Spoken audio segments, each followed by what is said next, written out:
Има една истина за онлайн бизнеса, за която почти никой не говори. И точно тя определя кой печели и кой се отказва.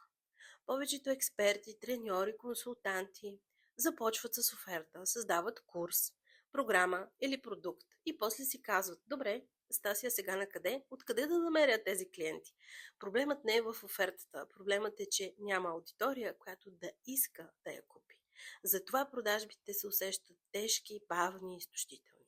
В ангажираност и развитие първо помагаме да изградиш имейл листа, да привлечеш идеалния клиент, да построиш общност, да създадеш доверие и чак тогава продаваме с лекота.